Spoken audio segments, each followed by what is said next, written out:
There's a small island in the Persian Gulf that most people have never heard of.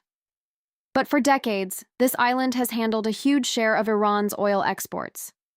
In fact, at times, over 90% of Iran's oil exports have passed through this single island. This is Kharg Island.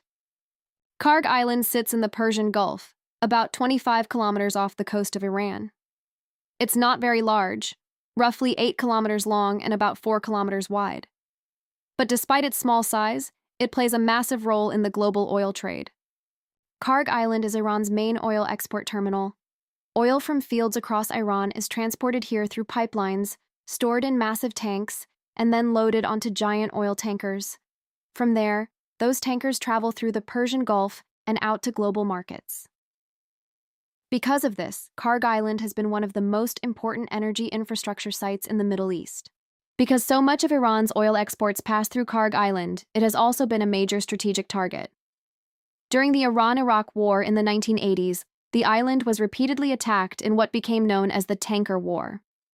Iraqi aircraft bombed Kharg Island's oil facilities in an effort to cripple Iran's economy.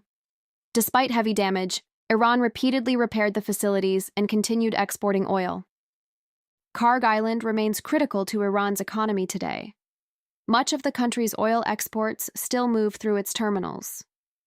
Because oil markets are global, disruptions here can ripple outward, affecting shipping routes, energy prices, and geopolitical tensions in the Persian Gulf.